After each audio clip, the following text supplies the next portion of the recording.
ኣብ ትግራይ ካብ ርእሰ ከተማ መቐለ ኣስታት 12 ኪሎሜትር ርሒቓ ብትርከብ ከተማ ኩሓ ወረዳ እንደርታ ቁሸት ዳንዴራ ደብዳብ ድሮን ከም ዝተፈጸመ ተገሊጹ። መራሒ ፋኖ ዘመነ ካሴ ፋኖ ናብ ሓደ ዝተዋሃደ እዝ ምጥርናፉን ምስ ሓይልታት ትግራይን ካልኦት 7 ሓይልታትን ጽምዶ ምፍጣሩን ወግዓው ገይሩሎ። ኢትዮጵያ ግብጺ ኣብ ውሽጢ ኢትዮጵያ ዘለዋ ምትእትታውን ምትሕብባር ምስ ካልኦት ኣካላትን ኣብ ቀርኒ ኣፍሪካ ዘሎ ጂኦፖለቲካዊ ውጥረትን እናዓበየ ምምጽኡ ገሊጻ። ግብጻውያን ተንተንቲ ኢትዮጵያ ኣብ ማይ ኒል ተወስዶ ስጉምቲ ንምክልኻል ግብጺ ብዙሓት ኣማራጽታት ኣብ ኢዳ ከም ዘለዋ ኣብሪሆም። ካርዲ መለለይ መንነት ኣዲስ ኣበባ ክሳብ 60,000 ቅርሺ ብዘይሕጋዊ ይሽየጥ ከም ዘሎ ተቓሊሑ። ኣሜሪካ ኣብ መንጎ ኢትዮጵያን ግብጽን ጸንሐ ምስሕሓብ ብዛዕባ ዓብዪ ህዳሴ ግድብ ኢትዮጵያ ዳግማይ ብዲፕሎማስያዊ መንገድን ምፍታሕ ድልውቲ ምዃና ተገሊጹ። ፕሬዚደንት ሶማልያ ሓሰን ሼኽ መሐሙድ ሓይልታት ሰላም ሕብረት ኣፍሪካ ካብ ሃገሩ ክወፁ ጸዊዑ። እስራኤላዊ ሚኒስተር ኣብ ጋዛ ኣብ ሓደ ለይቲ ካብ 30 ክሳብ 40 ሰባት ክቕተሉ ጸዊዑ።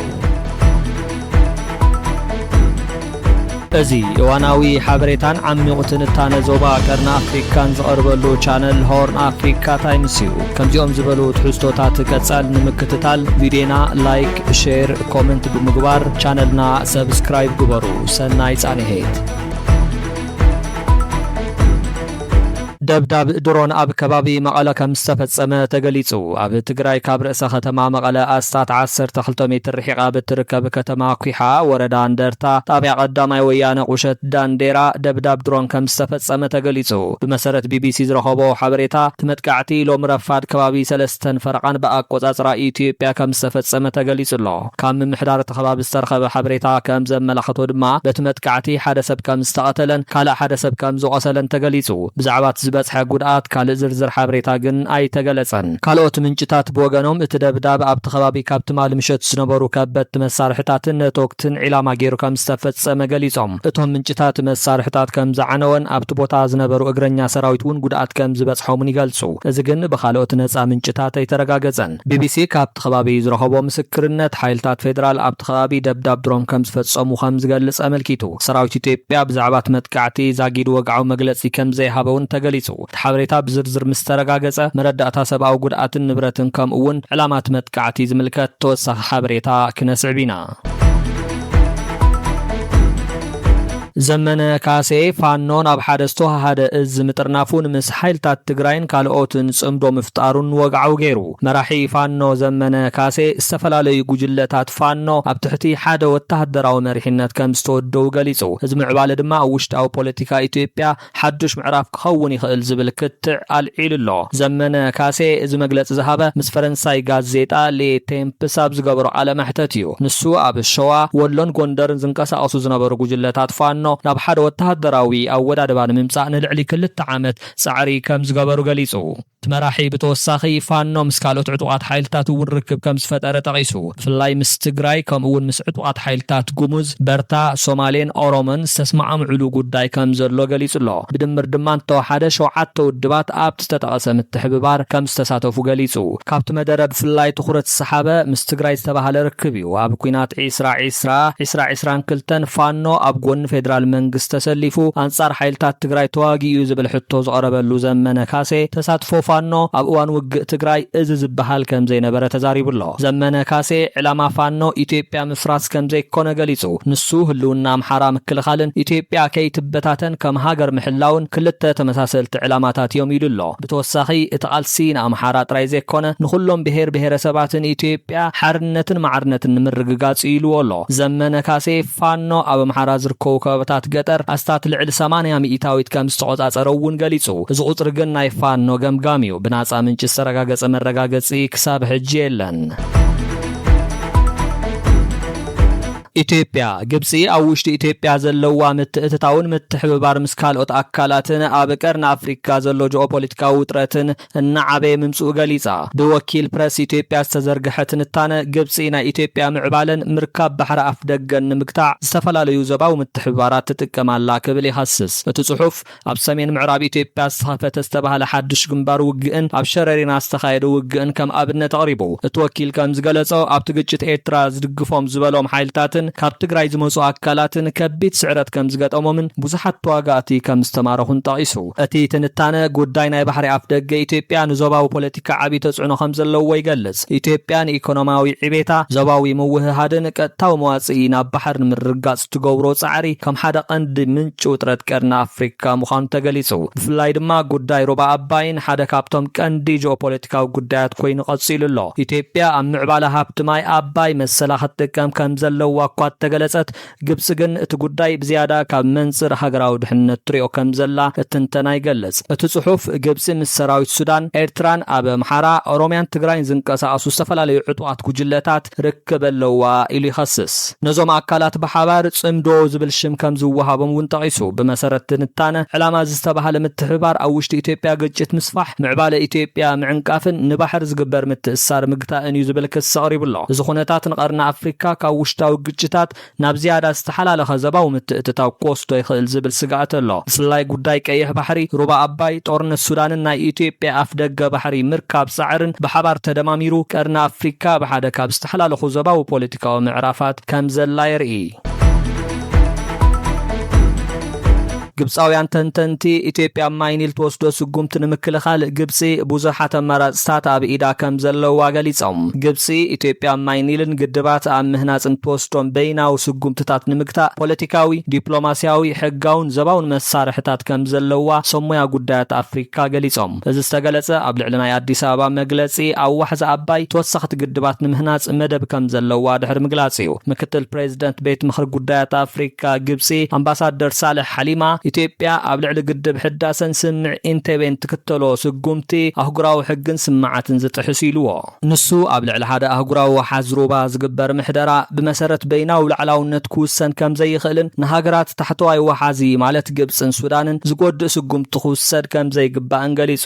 ሓሊማ ግብጽ ንኢትዮጵያ ንምግታእ ሰለስተ ቀንዲ መንገድታት ከም ዘለዋ ጠቒሱ ቀዳማይ ብቕኑዕ ፖለቲካዊ ድሌት ናብ ዝርብ ምምላስ፣ ካልኣይ ዝርብ ንኽሳለጥ ኣህጉራዊ ሽምግልና ምድላይ፣ ሳልሳይ ድማ ብሰላማዊ መፍትሒ ግጭት ዝተመስረቱ መንገድታት ውድብ ሕቡራት ሃገራት ምጥቃም እዮም። ከምኡውን እቲ ጉዳይ ዘስዕቦ ሓደጋ እንተደፊኡ ብመሰረት ቻርተር ውድብ ሕቡራት ሃገራት መሰል ዓርሰ ምክልኻል ምጥቃም እዩ ይብል። ኣብ ማእኸል ፖለቲካውን ስትራቴጂካውን መጽናዕቲ ኣልኣሕራም ኪኢላ ጉዳያት ኣፍሪካ ኣማኒ ኣልጣዊል ብወገና ግብጺ ኣብ ልዕሊ ኢትዮጵያ ሰለስተ ተመሳሰልቲ መንገድታት ጸቕጥ ከም ትጥቀም ገሊጻ። ተቐዳማይ ዞባዊ ጽምዶ ምስ ሓያላትን ተጽዕኖ ዘለዎም ሃገራት ብምጥንኻር ንረብሓታት ኢትዮጵያ ተጽዕኖን ምፍጣር እዩ። ካልኣይ ድማ ኣብ ረብሓታት ኢትዮጵያ ዝምልከቱ ጉዳያት ብምትኳር እንተዳ ረብሓታት ግብጽ ተጎዲኦም ጸቕጥን ኣገዳዲ ስጉምትን ምጥቃም ይትብል። ሳልሳይ ድማ ግብጽ ንድሕንነት ማይ ሃገራ ንምሕላው ካብ ሓደጋ ሕጽረት ማይ ንምክልኻል ኣብ ወሓዚ ናስር ዘሎ ግድብ ኣስዋን ምጥቃም፣ ዓቕሚ ምጽራይ ማይ ባሕሪ ምዕባይ፣ ዓይነት ምህርቲ ሕርሻ ምቕያርን ኣብ ሕርሻ ዝጥቀም ማይ ምቑጣብን ይትብል። ኣልጣዊል ብተወሳኺ ግብጽ ኣብ ኢትዮጵያን መላእ ቀርኒ ኣፍሪካን ዘለዋ ዲፕሎማስያዊ ተሳትፎ ክተጠናኽር ከም ዘለዋ ጸዊዓ። ብኻልእ ወገን ነበር ሚኒስትር መስኖ ግብጽ ሙሐመድ ናስር አልዲን ዓላማ ናይ ኢትዮጵያ መግለጽታት ውጽኢት ዘይተዓወቱ ውሽጣዊ ፖሊሲታት እዮም ኢሉ። ንሱ ኣዲስ ኣበባ ኣብ ከቢድ ኢኮኖሚያዊ ጸቕጢ ስለ ዘላ ትኩረት ህዝቢ ካብ ውሽጣዊ ጸገማት ምውፃእ ምስ ግብጺ ሱዳንን ኤርትራን ዝተኣሳሰሩ ቅልውላዋት ትፈጥር ኣላ ኢሉ ይኸስስ። እዞም መግለጽታት ግን ካብ ግብጻውያን ሰሞያን ሰበስልጣንን ዝመጹ ግምገማታት እዮም። ካርዲ መለለይ መንነት ኣዲስ ኣበባ ክሳብ 60,000 ቅርሺ ብዘይ ሕጋዊ ሽየጥ ኣሎ። ብመሰረቱ ዋዜማ እቲ ዋጋ ካብ ክፍለ ከተማ ናብ ክፍለ ከተማ ዝተፈላለየ ኮይኑ ብማእኸላይ ደረጃ ካብ 30,000 ቅርሺ ንላዕሊ ከም ዝኾነ ተገሊጹ። እቲ መታወቅያ ኣብ ትሕቲ ሓደ ሰውን ብቕልጡፍ ክወጽእ እንተተደልዩ ድማ እቲ ክፍሊት ክሳብ 60,000 ቅርሺ ክበጽሕ ከም ዝኽእል ምንጭታት ጠቒሶም። እቲ ዘይሕጋዊ ኣገልግሎት ኣብ ዝሓለፈ ዓመት ኣስታት 15,000 ቅርሺ ከም ዝነበረ ድሕሪ ተገልግሎት ናብ ዲጂታላዊ ስርዓት ምስግጋሩ ግና እቲ ዝኽፈል ገንዘብ እናወሰ ክተወሰኽ ከም ዝመጸ ምንጭታት ንዋዜማ ገሊጾም ኣለዉ። ብመሰረት ጸብጻብ እቲ ዘይሕጋዊ ኣገልግሎት ብቐሊሉ ከም ሕጋዊ ንኽመስል ኣብ ዝተፈላለዩ ደረጃታት ዝርከቡ ሰራሕተኛታት ኤጀንሲ ከም ዝተሳተፉ ተገሊጹ። ሓደ መንገዲ እቲ ዝኸፈለ ሰብ ኣብ መዝገብ ብሕጋዊ መንገዲ ዝተመዝገቡ ነበርቲ ከም ኣባል ስድራ ቤት ክኣቱ ምግባር እዩ። በዚ መንገዲ ድማ ሓበሬትኡ ኣብ ወረቐትን ዲጂታላዊ ስርዓትን ክምዝገብ ይግበር። ዋዜማ ከም ዝሓበሮ ስርዓት ብሕጋዊ መንበር ዝተመዝገቡ ነበርትን ሰራሕተኛታት ኤጀንሲን ብምስምዕማዕ ከም ዝፍጸም ምንጭታት ገሊጾም። ኣብ ኩለን ክፍለ ከተማታት ኣዲስ ኣበባ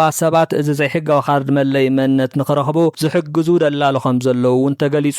እቲ መሸጣ ካርዲ ኣገልግሎት እናሰፍሐ ዝመጸሉ ምኽንያት ምስ ኩነታት ጸጥታ ካብ ካልኦት ክፍልታት ኢትዮጵያ ዝተኣሳሰር ምዃኑ ምንጭታት ጠቒሶም። ኤጀንሲ ሲቪል ምዝገባን ኣገልግሎትን ነበርትን ኣዲስ ኣበባ ኣብ ግልጋሎት መታወቅያ ዘይሕጋዊ ተግባራት ከም ዘለዉ ብተደጋጋሚ ከም ዝገለጸ ዋዜማ ኣዘኻኺራ። እቲ ኤጀንሲ ኣብ ልዕሊ ብብልሽውና ዝተኸሰሱ ሰራሕተኛታት ብፍላይ ዝተወደኡ ኣካላት ኣብቲ ቦታ ኢድ ብኢድ ክትተሓዙ ዝተገብሩ ስርሕታት ሓዊሱ ስጉምቲ ከም ዝወሰደ እኳ ተገለጸ። ዘይሕጋዊ ኣገልግሎት ግን ክሳብ ሕጂ ካብቲ ስርዓት ከም ዘይተወገደ ዋዜማ ካብ ክትል ከም ዝተረድአ ገሊጹ።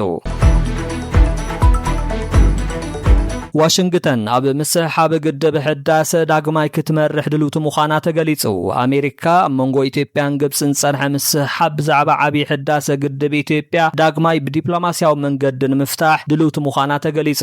እዚ ዝተገለጸ ብኣማኻሪ ፕሬዚደንት ዶናልድ ትራምፕ ንጉዳያት ዓረብን ኣፍሪካን ማሳድ ብሎስ እዩ። ብሎስ ከም ዝገለጾ ፕሬዚደንት ትራምፕ ኣብ መንጎ ካይሮን ኣዲስ ኣበባን ዘሎ ዝርብ ዳግማይ ንምምራሕ ፈቃደኛ እዩ። ዋሽንግተን ንጉዳይ ማይ ናይተን ተፋሰስ ሃገራት ብዲፕሎማስያዊ መፍትሒ ምፍታሕ ክትሰርሕ ከም እትደሊ ብሎስ ገሊጹ። ኣብ ተወሳኺ ድማ ኢትዮጵያ ግብጽን ሱዳንን ዝርከቡ ክኢላታት ማይ ብሓባር ክሰርሑን ኣብ ዘይተወድኡ ቴክኒካዊ ጉዳያት መፍትሒ ክረኽቡን ኣሜሪካ ክትድግፍ ምዃና ኣረጋጊጹ። ግድብ ህዳሴ ኣብ ሩባ ብሉኒል ዝተሃነጸ ኮይኑ ኢትዮጵያ ንምፍራይ ሓይሊ ኤሌክትሪክን ንምድጋፍ ቁጠባዊ ልምዓትን ኣገዳሲ ፕሮጀክት ከም ዝኾነ ትገልጽ። ግብጽን ሱዳንን ብወገነን ብፍላይ ኣብ እዋን ድርቂ ኣሰራርሓ ማይ ግድብ ከመይ ከም ዝኸውን ከምኡውን ምስ ፍሰት ማይ ኒል ዝተኣሳሰሩ ሕጋውን ቴክኒካውን ስነታት ክህሉ ይጠልባ። ብሎስ ከም ዝሓበሮ ኣብ ቀረባ ግዜ ናብ ግብጽ ኣብ ዝገበሮ ምብጻሕ ትራምፕ ንኹሎም ወገናት ዝቕበልዎ ስምዕ ክበጽሕ ዘለዎ ድሌት ንግብጻውያን ሰበስልጣን ከም ዘመሓላለፈ ገሊጹ። እዚ ሓዱሽ ምልክት ሽምግልና ናብ ተግባራዊ ዝርብ እንተተሰጋጊሩ ክልተኣዊ ምስሓብ ኣብ መንጎ ኢትዮጵያን ግብጽን ጥራይ ዘይኮነ ሱዳንን ካልኦት ኣብ ተፋሰስ ኒል ዝርከቡ ሃገራትን ዝምልከት ዘባዊ ጉዳይ ማይ ንምምሕዳር ሓዱሽ ዕድል ክኸፍት እዩ።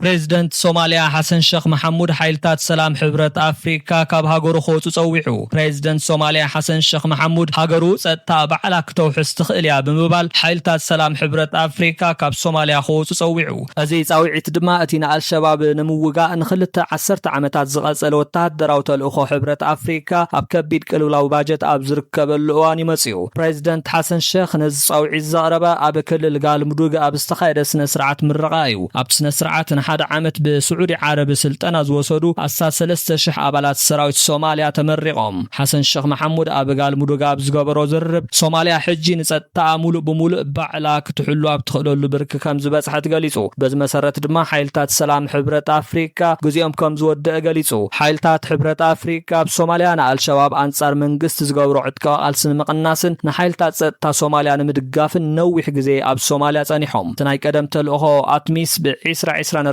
ድሕር ምዛሙ ካብ 1 ጥሪ 2025 ጀሚሩ ድማ ኣውሰም ተኪዎ። ዕላምኡ ድማ ሓይልታት ሶማሊያ ኣብ ምርጋእ ሃገርን ምውጋእ ኣልሸባብን ምድጋፍ እዩ። ጻውዒት ፕሬዚደንት ሶማሊያ ዝመጸ ኣብ እዋን ተልእኾ ዝካየደሉ ገንዘባዊ ቅልውላው እዩ። ኣብ 31 ሓምለ 2026 ኣብ ካምፓላ ዝተኻየደ ፍሉይ ርክብ ሃገራት ወታደራት ሰዳን ኣውስም ንምቕጻል ናይ 18 ክሳብ 24 ወርሒ ዝኸውን ደገፍ ንምርካብ ጻዕሪ ክግበር ተስማሚዑ ነይሩ። ተኾነ ግን ዝተረጋገጸ ገንዘባዊ ቃል ኪዳን ኣይተረኸበን። ኣብ ሓደ ናይ 2025 ዝተኻየደ ናይ ሓይልታት ሰላም ፋይናንስ ምንቅስቓስ ድማ ኣስታት 44 ሚሊዮን ዶላር ጥራይ ከም ዝተኣከበ ይግለጽ። እዚ ድማ ካብቲ ተልእኾ ዘድልዮ ገንዘብ ብዙሕ ዝሓፀረ እዩ። እቲ ገንዘባዊ ጸገም ብፍላይ ድሕሪ ኣሜሪካ ዝገብሮ ደገፍ ካብ 2026 መወዳእታ ንድሓር ከይቕጽል ምውሳና ዝያዳ ከቢድ ኮይኑ ኣሎ። እዚ ድማ ኣውሰም ብዘይቲ ኣገዳሲ ሎጂስቲካዊ ደገፍ ክቕጽል ይኽእል ድዩ ዝብል ሕቶ ልዒሉ። ጻውዒት ፕሬዚደንት ሐሰን ሼክ መሐሙድ ኣልዒልዎ ዘለዎ ሓደ ዓብዪ ሕቶ ግን ሓይልታት ጸጥታ ሶማሊያ ብዘይ ደገፍ ሓይልታት ሕብረት ኣፍሪካ ንኣልሸባብ ብቑዕ ምክልኻል ክገብሩ ይኽእሉ ድዮም ዝብል እዩ።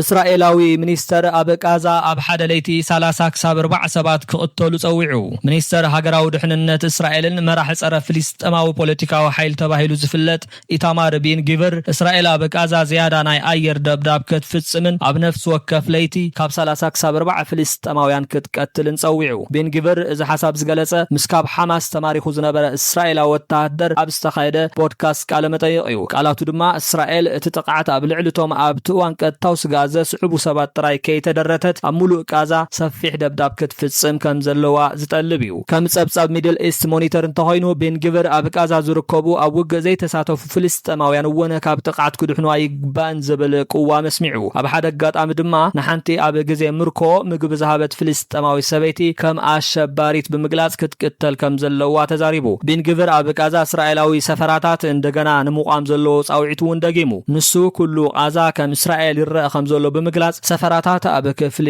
ጉሽ ካቲፍ ጥራይ ከይተደረቱ ኣብ ሙሉእ ጋዛ ክዝርግሑ ከም ዘለዎም ተዛሪቡ። ኣብ ተመሳሳሊ መደረ ፍልስጤማውያን ካብ ጋዛ ክወጹ ከም ዘለዎም ብምጽዋዕ ዝበዝሐ ስደት ክህሉ ከም ዝደሊ ገሊጹ ኣሎ። እዚ መግለጺ ዝመጸ ኣብ መንጎ እስራኤልን ሓማስን ዝካየድ ዝርብ ተኹሲ ንምቁራጽን ንድሕሪ ኩናት ጋዛ ዝምልከት ትልምን ኣብ ዝተዘራረብሉ እዋን እዩ። ቤን ጊቨር ግን እስራኤል ናይ ወተሃደራዊ ጥቃዓት መጠን ክትቅንስ ኣይግባእን ዝብል ቅዋም ኣስሚዑ ኣሎ። ኩምራት ተኸታተልቲ ሆርን ኣፍሪካ ታይምስ ክሳብ መወዳእታ ስለ ዝተኸታተልኩምና ካብ ልብና መስግን። ርእይቶኹም ኣብ ታሕቲ ብምጽሓፍ ኣካፍሉና። ቪድዮና ላይክ ሼር ብምግባር ቻነልና ሰብስክራይብ ግበሩ።